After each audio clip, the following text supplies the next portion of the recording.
So we'll start the book, and the book is Rich Dad Poor Dad. So we are discussing about that book. Let me share the screen, and okay, probably let me start with the book Rich Dad Poor Dad. Oh, sorry. Okay, so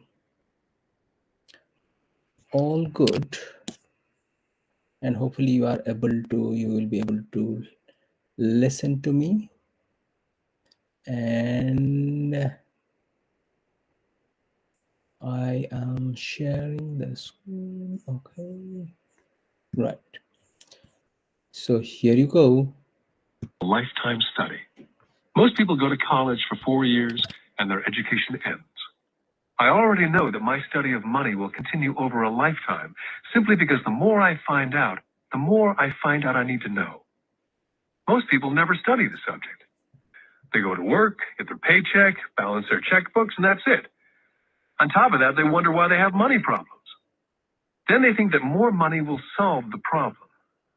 Few realize that it's their lack of financial education that is the problem. So, my dad has tax problems because he doesn't understand money? I asked, confused. Look, said Rich Dad, taxes are just one small section on learning how to have money work for you. Today, I just wanted to find out if you still have the passion to learn about money. Most people don't.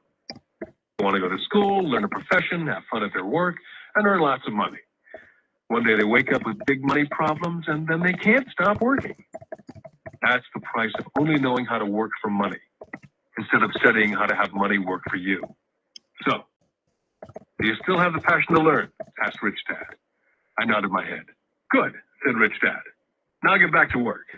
This time I will pay you nothing. What? I asked in amazement. You heard me. Nothing. You'll work the same 3 hours every Saturday, but this time you will not be paid 10 cents an hour. You said you wanted to learn to not work for money, so I'm not going to pay you anything. I couldn't believe what I was hearing. I've already had this conversation with Mike. He's already working, dusting, and stacking canned goods for free. You better hurry up and get back there. I stood there, still not believing what a raw deal I'd been handed. Here I came to ask for a raise, and now I was being told to keep working for nothing. Rich Dad tapped me on the head and said, use this. Now get out of here. Now this is an interesting book. We discussed about that. So that means this boy, Robert, he goes and asks the rich dad to teach him how to make money, and the rich dad, he has his unique way of teaching him how to make money, but he wanted wanted a rise, and it looks like he's not getting one, and as a matter of fact, he is going to work for him free, because in return he will be, or his dad will be teaching how to be rich. I didn't tell my poor dad I wasn't being paid. He would not have understood, and I did not want to try to explain something that I did not yet understand myself. For 3 more weeks, Mike and I worked for 3 hours every Saturday for nothing. The work didn't bother me, and the routine got easier. It was the missed baseball games and not being able to afford to buy a few comic books that got to me. Rich Dad stopped by at noon on the 3rd week. We heard his truck pull up in the parking lot and sputter when the engine was turned off. He entered the store and greeted Mrs. Martin with a hug. After finding out how things were going in the store, he reached into the ice cream freezer, pulled out 2 bars, paid for them, and signaled to Mike and me. Let's go for a walk, boys. We crossed the street, dodging a few cars, and walked across a large grassy field where a few adults were playing softball. Sitting down at a remote picnic table, he handed Mike and me the ice cream bars. How's it going, boys? Okay, Mike said. I nodded in agreement. Learn anything yet? Rich Dad asked. Mike and I looked at each other, shrugged our shoulders, and shook our heads in unison. Well, you boys had better start thinking. You're staring at one of life's biggest lessons. If you learn the lesson, you'll enjoy a life of great freedom and security. If you don't learn the lesson, you'll wind up like Mrs. Martin and most of the people playing softball in this park. They work very hard for a little money, clinging to the illusion of job security, looking forward to a 3-week vacation each year and a skimpy pension after 45 years of work. Now, if that excites you, I'll give you a raise to 25 cents an hour. But these are good, hard-working people. Are you making fun of them? I demanded. A smile came over Rich Dad's face. Mrs. Martin's like a mother to me, and I would never be that cruel. I may sound cruel because I'm doing my best to point something out to the two of you. I want to expand your point of view so you can see something most people never have the benefit of seeing because their vision is too narrow. Most people never see the trap they're in. Mike and I sat there uncertain of his message. He sounded cruel, yet we could sense he was desperately wanting us to know something. With a smile, Rich Dad said, "Doesn't that 25 cents an hour sound good? Doesn't that make your heart beat a little faster?" I shook my head no, but it really did. 25 cents an hour would be big bucks to me. Okay, I'll pay you $1 an hour, Rich Dad said with a sly grin. Now my heart was beginning to race. My brain was screaming, "Take it, take it." I could not believe what I was hearing. Still, I said nothing. Okay, $2 an hour. My little 9-year-old brain and heart nearly exploded. After all, it was 1956, and being paid $2 an hour would have made me the richest kid in the world. I couldn't imagine earning that kind of money. I wanted to say yes, but somehow my mouth stayed silent. Maybe my brain had overheated and blown a fuse, but deep down, I badly wanted that $2 an hour. The ice cream had melted and was running down my hand. Rich Dad was looking at two boys staring back at him, eyes wide open and brains empty. He knew that he was testing us, and he knew there was part of our emotions that wanted to take the deal. Okay, he said, $5 an hour. Wow. Suddenly there was a silence from inside me. Something had changed. The offer was too big and had gotten ridiculous. Not too many grown-ups in 1956 made more than $5 an hour. The temptation disappeared and a calm set in. Slowly, I turned to my left to look at Mike. He looked back at me. The part of my soul that was weak and needy was silenced. The part of me that had no price took over.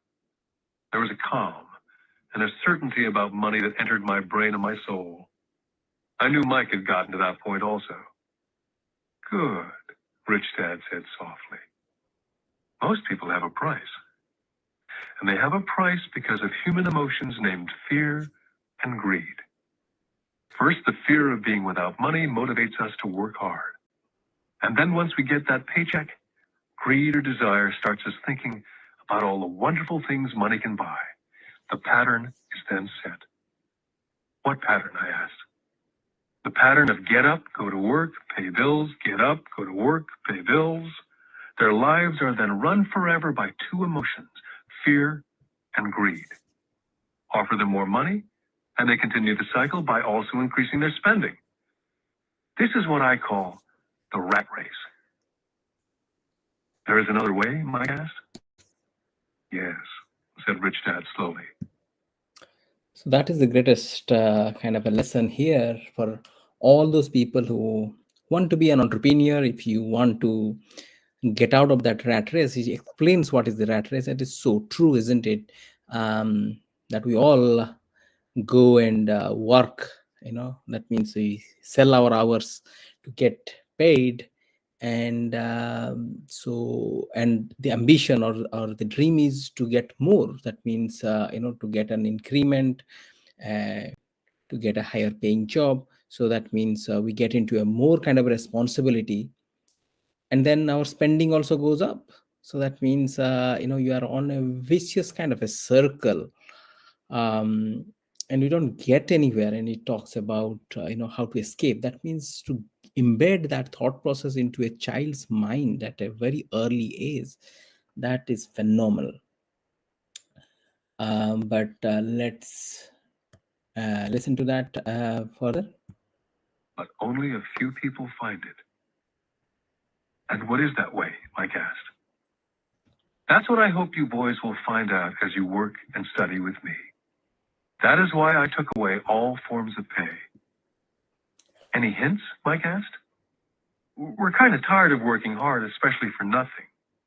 Well, the first step is telling the truth, said Rich Dad. We haven't been lying, I said. I did not say you were lying. I said to tell the truth, Rich Dad came back. The truth about what, I asked. How you're feeling, Rich Dad said. You don't have to say it to anyone else, just yourself. You mean the people in this park, the people who work for you, Mrs. Martin, they don't do that, I asked. I doubt it, Rich Dad said. Instead, they feel the fear of not having money. Instead of confronting the fear, they react instead of think. They react emotionally instead of using their heads, Rich Dad said, tapping us on our heads. Then they get a few bucks in their hands, and again the emotion of joy and desire and greed take over. And again they react instead of think. So their emotions do their thinking, Mike said. That's correct, said Rich Dad. Money is running their lives, and they refuse to tell the truth about that. Money is in control of their emotions, and hence their souls. Rich Dad sat quietly, letting his words sink in. Realizing we had absorbed as much as possible of what he was talking about, Rich Dad said, I want you boys to avoid that trap. That is really what I want to teach you. Not just to be rich, because being rich does not solve the problem. It doesn't, I asked, surprised. No, it doesn't. Let me finish with the other emotion, which is desire. Some call it greed, but I prefer desire. It's perfectly normal to desire something better, prettier, more fun or exciting. So people also work for money because of desire. They desire money for the joy they think it can buy. But the joy that money brings is often short-lived. And they soon need more money for more joy, more pleasure, more comfort, more security.